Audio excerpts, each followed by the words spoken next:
Chapter number 22 variation and genetics के last article को study करना है। लास्ट आर्टिकल कौन सा हमारे पास? Diabetes mellitus and its genetic basis. हमने क्या करना है, डायबिटीज़ मेलाइटस की जेनेटिक्स बेसिस को हमने इस टॉपिक के अंदर, इस आर्टिकल के अंदर डिटेल से स्टडी करना है। अब डायबिटीज़ होती क्या है आपके पास, इसको आप आम अल्फाज में अपने अल्फाज में क्या कहते हो, शुगर कहते हो। किसी भी बंदे को डायबिटीज़ होती है हम क्या कहते हैं, ये बंदा शुगर का मरीज़ है। अब ये इसकी जो सबसे बड़ी सिम्टम क्या होती है कि किसी बंदे को डायबिटीज़ हुई है, उसके जो ब्लड के अंदर क्या होता है, शुगर का लेवल एलिवेट होना स्टार्ट होता है, इंक्रीज़ होना स्टार्ट हो जाता है। ऐसे ये उसके ब्लड के अंदर ग्लूकोज का लेवल इंक्रीज़ होना स्टार्ट होता है। अब जैसे ही बॉडी के अंदर ग्लूकोज का लेवल इंक्रीज़ होगा तो उसका जो बॉडी की नॉर्मल फंक्शनिंग है वो डिस्टर्ब होना स्टार्ट होगी। अब जैसे ही बॉडी की नॉर्मल फंक्शनिंग डिस्टर्ब होना स्टार्ट होगी तो उसकी बॉडी के अंदर डिफरेंट डिसऑर्डर्स, डिफरेंट डिजीज़ होना स्टार्ट होंगी। तो हम ये कह सकते हैं it is actually an heterogeneous, heterogeneous मतलब होता है डिफरेंट ग्रुप ऑफ डिसऑर्डर। इस बंदे को क्या होगा, डिफरेंट ग्रुप ऑफ डिसऑर्डर्स होंगे जिस बंदे के अंदर क्या होगा, ग्लूकोज का लेवल इंक्रीज़ होगा। अब ग्लूकोज का लेवल हमारी बॉडी के अंदर इंक्रीज़ कैसे होता है, ऐसा कौन सा फैक्टर होता है जो इस ग्लूकोज के लेवल को कंट्रोल कर रहा होता है, उसको नॉर्मल कंसंट्रेशन के ऊपर मेंटेन कर रहा होता है? वो होती है आपकी बॉडी के अंदर इंसुलिन। इंसुलिन क्या करती है, आपकी बॉडी के अंदर ग्लूकोज के लेवल को कंट्रोल कर रही होती है। अच्छा, अब इंसुलिन क्या है आपको पता है, एक हार्मोन है। कौन प्रोड्यूस कर रहा है, आपकी बॉडी के अंदर जो पैंक्रियाज होते हैं वो आपकी बॉडी के अंदर इंसुलिन की प्रोडक्शन कर रहे होते हैं। अच्छा, अब इंसुलिन काम कैसे कर रहा होता है, इसका मैकेनिज्म ऑफ फंक्शनिंग क्या है, ये आपकी बॉडी के अंदर ग्लूकोज के लेवल का कंट्रोल कैसे कर रहा होता है, ये मैंने आपके पास ड्रा की हुई है, आपकी ब्लड स्ट्रीम। सही है, एक ब्लड वैसे मैंने ड्रा की हुई है। अब जैसे ही आप कोई खाना खाते हो उसके अंदर क्या होता है, ग्लूकोज शुगर के मॉलिक्यूल्स मौजूद होते हैं। अब जैसे ही आप खाना खाते हो आपकी बॉडी के अंदर, आपके ब्लड के अंदर ग्लूकोज का लेवल इंक्रीज़ होना स्टार्ट होता है। अब जैसे ही आपकी ब्लड के अंदर ग्लूकोज का लेवल इंक्रीज़ होगा, ये आपको जो ब्लड वेसल्स नज़र आ रही हैं, सही है, ये जाती हैं आपकी, ये कैपिलरीज होती हैं, वेन्स होती हैं, आर्टरीज होती हैं, कैपिलरीज होती हैं। अब आपको पता है कैपिलरीज क्या होती हैं, वो वेसल्स होती हैं जहाँ पे आपकी ट्रांसपोर्टेशन, एक्सचेंज ऑफ मटेरियल हो रहा होता है। सही है। अब ये जो आपके पास ब्लड वेसल है, ये कैपिलरीज है, ये आगे टिश्यूज़ के अंदर जाती हैं। टिश्यूज़ के अंदर आपके सेल मौजूद होते हैं, वहाँ पे ये क्या करती है, मटेरियल को एक्सचेंज कर रही होती हैं। सही है। अब ये क्या होगा, जैसे ही आपके पास ग्लूकोज का लेवल इंक्रीज़ होना स्टार्ट होगा, ये क्या होगा, आपके पास जो टिश्यूज़ हैं और जो आपके पास ब्लड कैपिलरीज हैं उनके दरमियान क्या होगा, इंसुलिन पाथवे को, गेट्स को ओपन करना स्टार्ट कर देगी। सही है। आपके पास क्या होता है, आपके स्कूल के बाहर, जैसे कॉलेज के बाहर, गेट्स के बाहर सिक्योरिटी गार्ड खड़ा होता है, बच्चे आ रहे हैं। अब सिक्योरिटी गार्ड दरवाज़ा खोलेगा तभी बच्चे अंदर जाएंगे, अगर सिक्योरिटी गार्ड दरवाज़ा नहीं खोलेगा तो क्या होंगे, बच्चे स्कूल के अंदर नहीं जाएंगे। बिल्कुल इसी तरह होता है, ये जो गेट्स होते हैं ये जब ओपन होंगे तभी इसी के अंदर ग्लूकोज, टिश्यू के अंदर ग्लूकोज जाएगी। जब तक ये गेट ओपन नहीं होंगे, ये जो बाहर से ग्लूकोज है ये इसके अंदर नहीं जाएगी। अब यहाँ पे गेट कीपर कौन है, ये आपके पास सिक्योरिटी गार्ड कौन है, वो होती है आपके पास इंसुलिन। सही है। इंसुलिन क्या करती है, जैसे ही ग्लूकोज का लेवल इंक्रीज़ होना स्टार्ट होता है वो टिश्यू और सेल, वो आपके ब्लड के दरमियान जो गेट्स होते हैं उनको ओपन करवाना स्टार्ट करती है और ग्लूकोज क्या होता है, इन सेल के अंदर, इन टिश्यूज़ के अंदर फिल होना स्टार्ट हो जाता है। सही है। इस तरह क्या होता है, आपके ब्लड के अंदर ग्लूकोज का लेवल नॉर्मल होना, रेंज के अंदर आना स्टार्ट हो जाता है। लेकिन अब जिस बंदे के अंदर इंसुलिन की कमी हो या इंसुलिन प्रोड्यूस ही ना हो रही हो तो वहाँ पे क्या होगा, ये गेट्स ओपन ही नहीं होंगे। जब ये गेट्स ओपन ही नहीं होंगे तो ग्लूकोज भी इन टिश्यूज़, इन सेल के अंदर नहीं जाएगी। जब ग्लूकोज नहीं जाएगी तो ग्लूकोज हमारे ब्लड स्ट्रीम के अंदर ही रहेगी। जब ब्लड स्ट्रीम के अंदर आपकी ग्लूकोज रहेगी तो ऑटोमेटिकली ग्लूकोज का लेवल इंक्रीज़ होना स्टार्ट हो जाएगा। सही है। एक तो ये होगा, ब्लड ग्लूकोज लेवल इंक्रीज़ होगा। दूसरा क्या होता है, आपको पता है ग्लूकोज जब टूटती है, मेटाबलाइज होती है, टूटती है तो ये क्या होती है, एटीपी एनर्जी बना रही होती है। सही है। आपके सेल्स को, आपके टिश्यूज़ को एनर्जी प्रोवाइड कर रही होती है। एक ग्लूकोज का मॉलिक्यूल 36 एटीपी दे रहा होता है। अब जैसे एटीपी दे रहा होता है, आपको पता है एटीपी क्या है, एनर्जी करेंसी ऑफ सेल होती है। जब तक सेल के पास एटीपी नहीं होगी, टिश्यूज़ के पास एटीपी नहीं होगी, वो अपनी बॉडी के अंदर नॉर्मल फंक्शनिंग को परफॉर्म नहीं करवाएगा। जैसे सपोज करो आपके पास मसल के सेल या मसल के टिश्यूज़ हैं, अब आपने अपने मसल को कॉन्ट्रैक्ट और रिलैक्स करवाना है। अब तब तक कॉन्ट्रैक्ट और रिलैक्स नहीं करवा सकते जब तक आपके पास एटीपी मौजूद नहीं होगा। और एटीपी कब, कहाँ से आएगा आपके पास, ये आएगा आपके पास ग्लूकोज के टूटने से। और ग्लूकोज कहाँ से आती है, जो हम खुराक खा रहे होते हैं उससे क्या होती है, ग्लूकोज आपके ब्लड के अंदर ग्लूकोज आ रही होती है, इंक्रीज़ हो रही होती है। अच्छा, जब आपके ब्लड के अंदर ग्लूकोज का लेवल इंक्रीज़ होना स्टार्ट होगा तो आपका ब्लड क्या करेगा, एक्स्ट्रा ग्लूकोज को आपकी किडनी के पास भेजना स्टार्ट कर देगा। अब किडनी का काम होता है रीअब्जॉर्प्शन का। अब किडनी क्या करेगी, ग्लूकोज को रीअब्जॉर्ब करके वापस ब्लड के अंदर डालना स्टार्ट करेगी। सही है, ब्लड ने इसको किडनी के पास भेजा, किडनी ने रीअब्जॉर्ब करके दोबारा ब्लड के पास भेज दिया। लेकिन वो इतनी ज़्यादा ग्लूकोज होती है कि किडनी से रीअब्जॉर्प्शन के बाद भी बहुत ज़्यादा किडनी के अंदर बच जाती है। फिर भी किडनी क्या करती है, इसको यूरिन के थ्रू बॉडी से रिमूव करना, एक्सपेल करना स्टार्ट कर देती है। सही है, उस बंदे के अंदर जो यूरिनेशन होगी उसके अंदर ग्लूकोज का लेवल इंक्रीज़ होगा, बहुत ज़्यादा ग्लूकोज होगी। सही है, अब यहाँ पे इन्होंने लाइन लिखी हुई है, diabetics are unable to metabolise blood sugar in their body. जिस बंदे को शुगर होती है उनके अंदर क्या होता है, जो शुगर की मेटाबॉलिज्म होती है, शुगर की ब्रेक डाउन होती है, वो होती नहीं है। इसलिए वजह से क्या होता है, उनके अंदर एनर्जी प्रोड्यूस नहीं होती, तो उनकी बॉडी के फंक्शन डिस्टर्ब होना स्टार्ट होते हैं। अब यहाँ पे इन्होंने कॉजेज़ लिखे हुए हैं कि डायबिटीज़ के इफेक्ट, डायबिटीज़ के बॉडी के ऊपर क्या इफेक्ट होता है। सबसे पहले तो आपके पास होता है किडनी फेलियर। अभी मैंने आपको बताया एनर्जी प्रोड्यूस नहीं होगी, जब ग्लूकोज टूटेगा नहीं तो एनर्जी प्रोड्यूस नहीं होगी। जब एनर्जी प्रोड्यूस नहीं होगी तो आपकी बॉडी के जो डिफरेंट ऑर्गन्स हैं, उनके अंदर टिश्यूज़ हैं, उसके अंदर सेल मौजूद है, उनके पास क्या होगा, एनर्जी नहीं आएगी तो वो क्या करेंगे, अपने काम को छोड़ देंगे। उनके अंदर जो उनके सेल्स होंगे उनकी डेथ होना स्टार्ट होगी। जैसे ही सेल की डेथ होगी, सपोज करो किडनी है, किडनी के अंदर क्या होगा, नेफ्रॉन्स की डेथ होना स्टार्ट होगी। अब जैसे ही उनके सेल्स की, नेफ्रॉन्स की डेथ होना स्टार्ट होगी तो किस बंदे को किडनी के इश्यूज होना स्टार्ट होंगे। इवन कि उस बंदे को किडनी फेलियर का भी क्या होता है, चांस होता है। सही है, इसके बाद होता है अडल्ट ब्लाइंडनेस। जवानी के अंदर क्या होता है, अंधापन। इसके अंदर भी बिल्कुल वही सेम इशू है जो मैंने किडनी के अंदर बताया कि आँख के सेल को क्या होगा, एटीपी नहीं मिलेगी। जब एटीपी नहीं मिलेगी तो उनकी डेथ होना स्टार्ट होगी और इससे क्या होगा, उनको ब्लाइंड होना स्टार्ट हो जाएंगे। इसके बाद है लोअर लिम्ब एम्पुटेशन। इसमें क्या होगा, आपने कभी कभी देखा होता है, आपने मतलब सुना भी होगा घर में कि इसको जख्मों वाली शुगर है।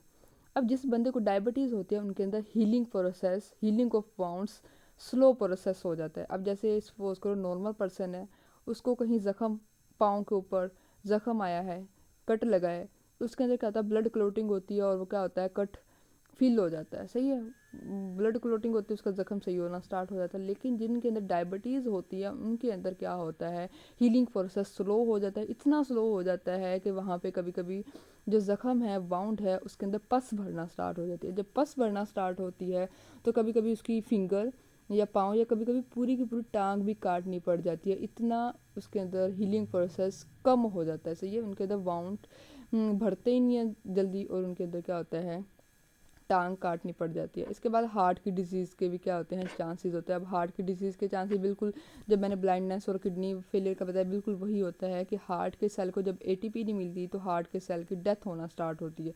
जब आपके हार्ट के सेल के मरना स्टार्ट हो गए तो आपको ऑटोमेटिकली उस बंदे के अंदर हार्ट डिजीज़ होना स्टार्ट हो जाएंगे। सही है, अब क्या होता है, डायबिटीज़ की हमने टाइप्स पढ़नी है, कितनी टाइप की डायबिटीज़ होती है। यहाँ पे there are 2 types of diabetes, basically 3 types की, आपकी बुक के अंदर 3 टाइप ही लिखे हुए हैं। 3 टाइप्स ऑफ डायबिटीज़ हमने क्या करनी है, स्टडी करनी है। एक होती है टाइप 1, दूसरी होती है आपके पास टाइप 2 और एक होती है आपके पास मोडी। टाइप 1 क्या होती है, इसको इंसुलिन डिपेंडेंट डायबिटीज़ मिलाइटिस का नाम देते हैं। और जो टाइप 2 होती है इसको non insulin dependent diabetes mellitus का नाम देते हैं आप। अच्छा, पहले हम टाइप 1 को डिस्कस करेंगे कि टाइप 1 या इंसुलिन डिपेंडेंट डायबिटीज़ मिलाइटिस क्या होती है।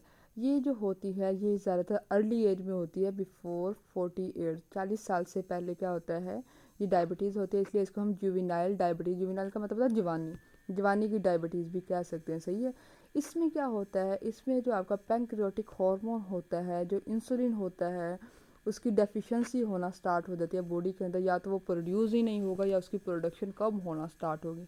अब वही सारा प्रोसेस होगा जो मैं यहाँ पे आपको डिस्कस करके आ चुकी हूँ। जैसे ही बॉडी के अंदर इंसुलिन का लेवल कम होगा तो क्या होगा, आपके पास बॉडी के अंदर ग्लूकोज का लेवल इंक्रीज़ होना स्टार्ट होगा। जैसे ही ग्लूकोज लेवल इंक्रीज़ होगा, इंसुलिन कम होगा तो आपके टिश्यूज़ के अंदर ग्लूकोज जाएगी नहीं और क्या होगा, ब्लड के अंदर ही रहेगी। इसको हम कहते हैं, इस बंदे को क्या होगी, IDDM, insulin dependent diabetes mellitus हो गया। सही है, अब हमने इसकी जेनेटिक बेसिस को डिस्कस करना है। अब इसकी 2 काजेज़ हो सकती हैं। सही है, एक तो इसकी हो सकती है आपके पास, सही है, इस बीमारी की 2 बड़ी वजूहात हो सकती है। एक तो होता है आपके पास इन्फेक्टियस इन्फेक्टियस बेसिस हो सकती हैं, इन्फेक्शंस की वजह से हो सकता है, दूसरा हो सकता है आपके पास जेनेटिक बेसिस। सही है, वन बाय वन हम इसको डिस्कस करते हैं। इन्फेक्टियस बेसिस क्या होता है आपके पास?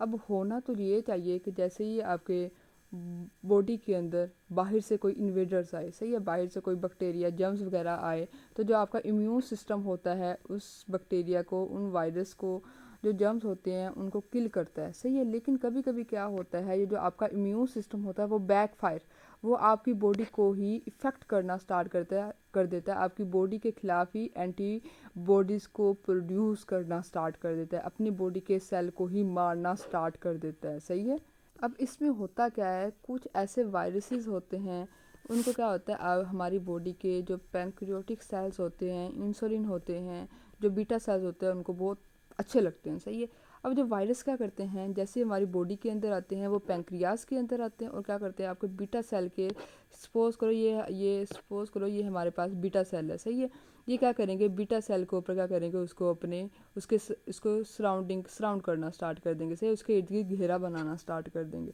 अब जैसे ही हमारे इम्यून सिस्टम को सिग्नल जाएगा कि बाहर से कोई चीज़ हमारी बॉडी के अंदर आई है, जर्म्स वगैरह, वायरस वगैरह आए हैं, वो क्या करेंगे, जो आपके टी सेल्स होते हैं, टी लिम्फोसाइट्स होते हैं, वाइट ब्लड सेल्स होते हैं, जिन्होंने एंटीबॉडीज़ बनानी होती है, वो क्या करते हैं, इस वायरस के खिलाफ एंटीबॉडीज़ बनाते हैं। अब ये क्या होता है, एंटीबॉडीज़ बन गई है, वो क्या करेगी, वायरस को किल करेगी। वायरस तो किल हो गया, वायरस तो मर गया, लेकिन वायरस ने क्या किया हुआ था, आपकी इंसुलिन को भी सराउंड किया हुआ था। अब इस वायरस के चक्कर में आपकी जो बॉडी का इंसुलिन होता है, जो आपकी बॉडी के बीटा सेल्स होते हैं, उनकी भी डेथ होना स्टार्ट हो जाती है। सही है, आपकी बॉडी खुद ही आपकी बॉडी के बीटा सेल्स को किल करना स्टार्ट कर देती है। सही है, और इससे क्या होता है, आपकी बॉडी के अंदर इंसुलिन की जो सेल होते हैं, जिन्होंने इंसुलिन, बीटा सेल्स होते हैं जिन्होंने इंसुलिन को प्रोड्यूस करना होता है, जब उनकी डेथ होगी तो आपके पास इंसुलिन प्रोड्यूस नहीं होगी। जब आपके पास इंसुलिन प्रोड्यूस नहीं होगी तो आपके पास क्या होगा, डायबिटीज़ होना स्टार्ट होगी। फिर इसका क्या ट्रीटमेंट है, इसमें क्या किया जाता है, आउटसाइड सोर्स इंजेक्शंस वगैरह या मेडिसिन के थ्रू क्या किया जाता है, इंसुलिन लिया जाता है। सही है, सर्वाइव करने के लिए। अगर एक दिन भी उनको ये इंजेक्शन या मेडिसिन वगैरह ना मिले इंसुलिन की, तो क्या होगा, उनकी बॉडी के जो फंक्शनिंग होगी वो डिस्टर्ब होना स्टार्ट हो जाएगी आपके पास। अब हमने क्या पढ़ना है, इसकी जेनेटिक्स बेसिस को डिस्कस करना है। सही है, कि जेनेटिक्स बेसिस का क्या रोल होता है डायबिटीज़ में।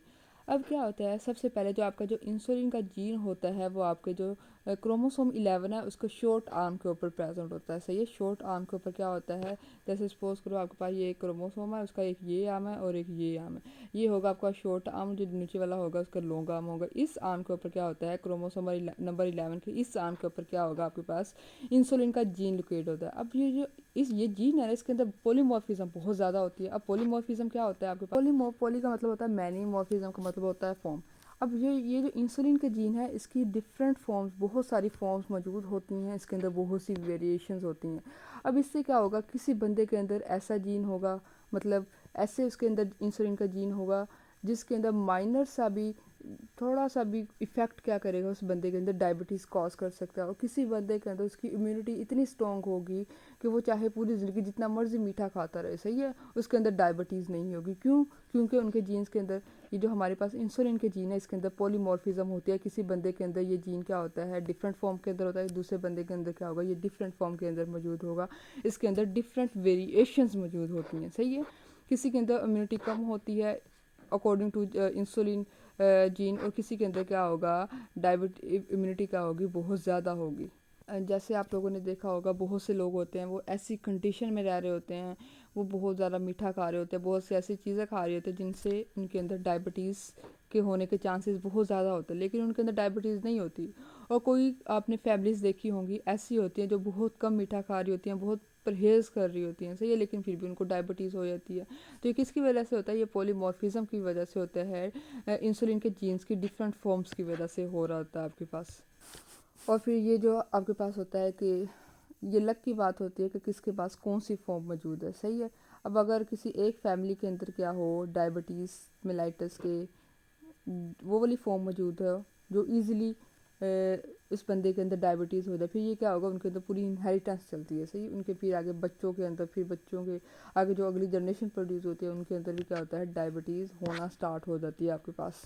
अच्छा, पहले लगता था कि आपके पास ये जो इंसुलिन का जीन है, ये जो आपकी डायबिटीज़ है इसको बस एक ही आपके पास क्रोमोसोम जीन कंट्रोल कर रहा था, सही है, जो कहाँ प्रेजेंट होता है क्रोमोसोम नंबर 11 पे। लेकिन जब फर्दर रिसर्चेस हुई फिर पता चला कि ये मल्टीफैक्टोरियल आपके पास जीन है, मतलब इसके अंदर क्या होता है, पॉलीजेनिक ट्रेट है, इसके अंदर डिफरेंट जीन्स इन्वॉल्व होते हैं, सिर्फ एक ही जीन इसके अंदर इन्वॉल्व नहीं होता, सही है। अब हमने क्या पढ़ना है आगे, हमने डायबिटीज़ मिलाइटस टाइप 2 पढ़नी है, सही है। अब इसकी कौन सी है आपके पास, नॉन इंसुलिन डिपेंडेंट डायबिटीज़, ये हमने क्या करना है, स्टडी करनी है अब हमने।